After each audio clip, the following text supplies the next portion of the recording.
Nahimog sa pingping sila pa sa nawara na an pasnigan sa dagat.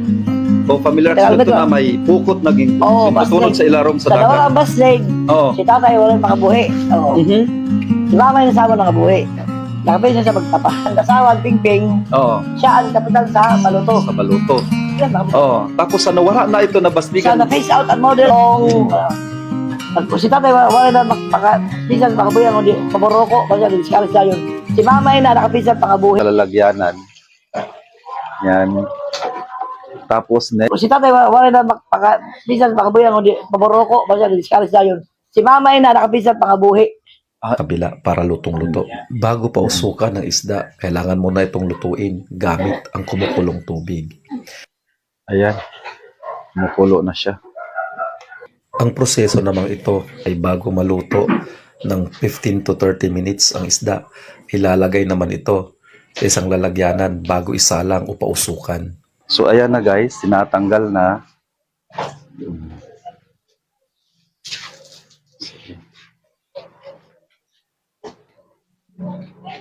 Ayan.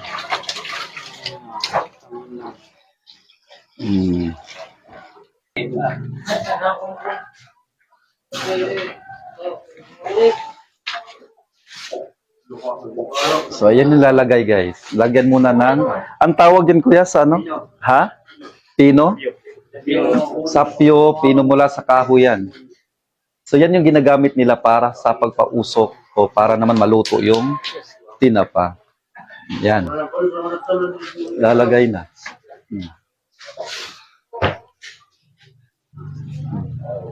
Wow. Mga ilang minuto to. Yeah, bago maluto. Mga ilang oras? 30 minutes. Okay. Grabe guys. Daig pa yung may kopra. Kopra na yung buko na kinopra. Tapos bibinta. Grabing usok. Pero ito talaga yung negosyong napakaganda.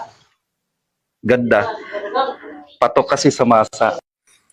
Paulit-ulit lamang ang proseso ng bawat isinalang na isda. Kailangan itong pagbalik-balik na rin. Hanggang sa isalang ulit ito. Kung mapapansin niyo guys ay puno na ng usok ang buong lutuan ng tinapa.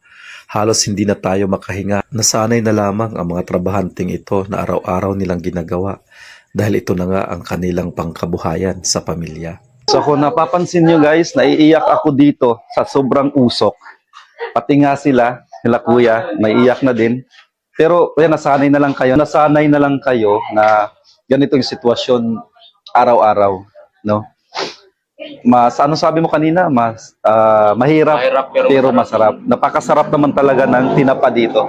Alam na medyo nawala na yung oras. At halos hindi na rin mabakante ang bawat salangan ng mga tinapa upang dito ay lulutuin gamit lamang ang mga darami ng kahoy. Ay isa sa mga nagtatag ng katipunan. Ikaw ba ay kapamilya ng may-ari nito? Isa sa Ako ang may-ari. panganay na anak ng babae. Panganay na anak na babae na Pingping. unang nagtatag na nitong pingping tinapa. Okay. Okay. So ang pangalan po ni nanay si Elizabeth de Guzman Lihera. At ang business na ito ay nakakatulong din sa mga trabahante ng kanilang mga anak upang makapagtustos sa kanilang pag-aaral.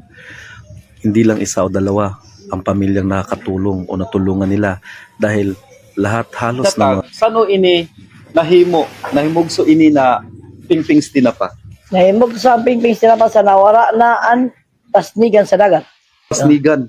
O familiar Kaya sila ito ano na may bukot naging Oo, tutunod baslig. sa ilarom sa Sa nawara dagat. ang baslig, Oo. si tatay walang makabuhi.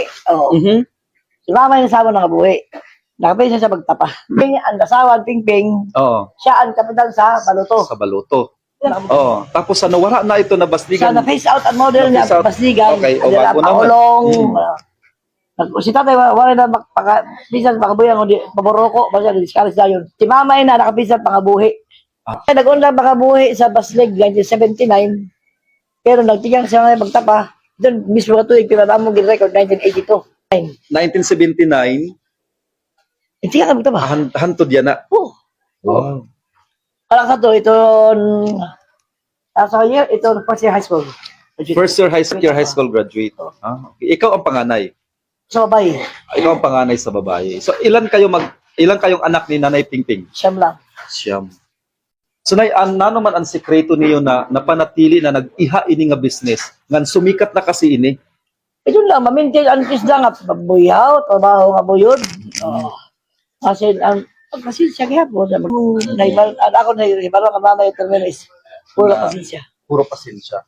Ang siya na nag-iha ini na business tungod sa ginkukuan mo taga na pasensya. Okay.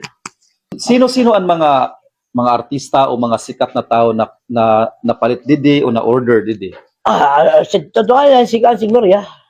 Si Gloria Oo. Arroyo, Nakalisa mo si Secretary Domingo, nakalisa mo na. Secretary Domingo, Ayun mo sa amon si Grace po. si Grace po, Senator Grace po, Asawa ni Kani Hart. si Cheese Escudero. Yan sabi niya. Ikahigan ka kumaon talaga sa tila pa. Si Cheese. Kumaon talaga si Cheese didi dito sa si Tilaw na tila galing no. Si Kampasad to, Pasanta na nagkanila to, nga sa amon. Sugad siton kasikat talaga ang Pingping Tinapa. Namiminti mo lang, namiminti ko. So kakain tayo ngayon. Ito na talaga yung hinihintay ko guys. Ang kakain ng fresh na tinapa. Ito talagang kinakain ko ay bagong hain pa lang. So napakaswerte natin, no? Sarap din. Hindi talaga siya pwedeng mawala sa takilya kasi ito pa nga napaka-fresh ng kanilang paggawa. Talaga namang mabinta talaga sa masa itong tinapa nila, itong Pingping Tinapa na kung saan ay kilala na, no, nationwide ng Pilipinas kasi may mga dito, mga VIP, mga politician, mga artista, celebrities na pumupunta dito, bumibili at nag-order sila ng tinapa o tinatawag nilang tinapa smoked fish. Ang paborito mong tinapa ay matatagpuan dito mismo sa Calbayog City ng Barangay Matubato, Purok 4. Hanggang sa muli mga kalatagaw, kita-kits tayo dito sa tinapa ni Pingpings.